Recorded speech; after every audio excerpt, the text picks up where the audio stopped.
RCF.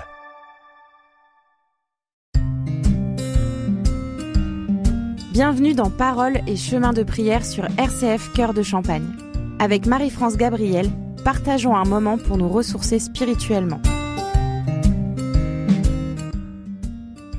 Bonjour les amis, je suis heureuse de vous retrouver autour du livre du Père Stan Rougier, Au commencement était l'amour, paru aux presses de la Renaissance. Nous sommes arrivés à l'épilogue qui s'intitule « Dieu, ma joie ». Tout au long de la Bible, la joie éclate. Du rire de la vieille Sarah à l'émerveillement de Tobie dans les bras de sa femme, des larmes de joie de Joseph, passé du tabouret de la prison à un fauteuil de ministre, à l'exultation de Marie en son Magnificat. Elle ruisselle de chaque page la joie. Le pire y est toujours transfiguré. L'horreur est changée en aurore. Louange et gratitude coulent des psaumes comme la rosée de l'Hermont. Le cantique des cantiques évoque le commencement et l'apothéose de la joie. Les psaumes ne cessent d'inviter à chanter. Ainsi le psaume 63, « À l'ombre de tes ailes, je tressaille de joie ». Le psaume 74, « J'exulterai d'une joie nouvelle ».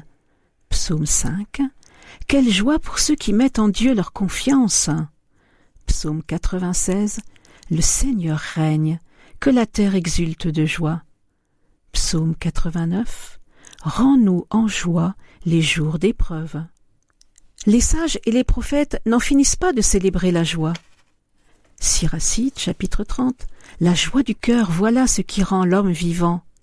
Isaïe 62, « Comme une jeune épousée fait la joie de son mari, tu feras la joie de ton Dieu ». L'Évangile, bonne nouvelle, prolonge et intensifie la même ferveur. La bonne nouvelle que Jésus annonce pourrait se résumer ainsi. Vous êtes aimés d'un amour infini. Dieu ne se découragera jamais de vous aimer. L'Évangile commence avec le Magnificat et s'achève dans l'exultation de la Pentecôte. Jean chapitre 16. Demandez et vous recevrez, si bien que votre joie sera à son comble. Luc chapitre 6. Réjouissez-vous, votre récompense est grande. Luc chapitre 15. Il y aura plus de joie au ciel et sur la terre pour un seul qui reconnaît ses fautes que pour 99 justes. Le message biblique ne niait pas le tragique de la vie. La joie et le bonheur consistaient essentiellement en l'accomplissement d'une grande mission. Lorsque Dieu demande à Isaïe de crier à pleine voix, c'est pour supplier l'homme de ne pas rester sourd aux souffrances de ses semblables. Dans cette solidarité, le bonheur s'enracine. Isaïe 58, verset 8. « Alors tes blessures seront cicatrisées, tu seras comme un jardin arrosé. Tes ténèbres seront pour toi comme la lumière de midi. On t'appellera réparateur de brèches. » Saint-Exupéry avait puisé à cette source biblique pendant les années qu'il passa dans les écoles chrétiennes. Comme la plupart des humanistes de la même époque, il n'avait pas osé révéler ses sources, sauf dans Pilote de guerre. Ma civilisation a contemplé Dieu à travers les hommes.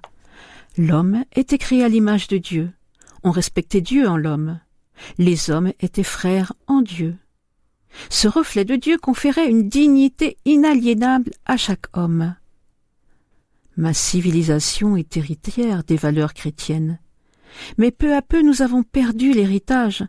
Qu'était devenue notre grande image de l'homme né de Dieu? Nous avons ainsi perdu l'homme. Perdant l'homme, nous avons vidé de chaleur cette fraternité que notre civilisation nous prêchait. La tristesse, le vague à l'âme, l'angoisse sont comme un voyant qui passe au rouge parce que l'huile manque.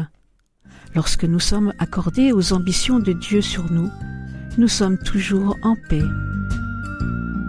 Un temps de réflexion avec Marie-France Gabriel. Paroles et chemins de prière sur RCF Cœur de Champagne. J'écoute de nombreuses personnes lors des retraites que j'anime à longueur d'année. Toutes me confirment cette intuition tirée de chaque page de la Bible. Il n'y a de joie durable et profonde que dans la fidélité à la parole de Dieu. Dieu seul peut baliser le chemin des hommes. Le psaume 19 proclame « Je trouve ma joie dans l'observance de la parole ». Le psaume 119 proclame « Je trouve ma joie dans l'observance de la parole ». Siracide, chapitre 51 « Mon cœur a trouvé sa joie dans la sagesse ». Daniel, chapitre 3, verset 30 « Tu nous donnais des paroles de vie pour notre bonheur ». Celui qui cherche à aimer trouvera la joie dans le sillage de cet amour. Quelle joie trouvera celui qui est replié sur lui-même? Cherchez d'abord le royaume de Dieu et sa justice, tout le reste vous sera donné en plus, nous dit le Christ en Matthieu chapitre 6. Faites le bonheur des autres, le vôtre ne tardera pas à suivre. La vie selon le regard du Christ est tressée de souffrance et de joie. La joie des êtres qui nous entourent doit être notre cap et notre boussole. Cette joie est le but de notre existence. Mais lorsque l'amour se heurte à l'indifférence et à la haine, comment la souffrance n'accompagnerait-elle pas ce gâchis? Pourtant la joie est si grande dans les actes des apôtres que les tortures ne parviennent pas à la diminuer. Les apôtres s'en allaient joyeux d'avoir été jugés dignes de souffrir pour le Seigneur. Actes des apôtres chapitre 5. Saint Paul ose écrire « Je surabonde de joie dans mes épreuves ». Jésus, évoquant la souffrance qu'éprouveront les disciples après son départ, compare cette douleur à celle de l'accouchement et ajoute « Votre peine se changera en joie, et votre joie, personne ne pourra vous la ravir. » Jean chapitre 16, verset 22. Un moment de prière avec Marie-France Gabriel. Paroles et chemin de prière sur RCF Cœur de Champagne.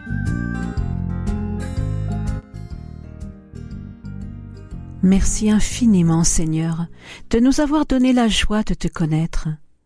Que ton Esprit Saint fasse de nous des porteurs de cette joie en transmettant ton amour à ceux que nous rencontrerons. Et que la joie de ton amour habite tout particulièrement ceux qui connaissent des épreuves dans leur cœur ou dans leur âme. Avant de nous quitter, je vous propose d'écouter un chant d'Hélène Gousbey, le chant intitulé « Lève-toi et réjouis-toi ».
Au revoir les amis, je vous souhaite un bel été.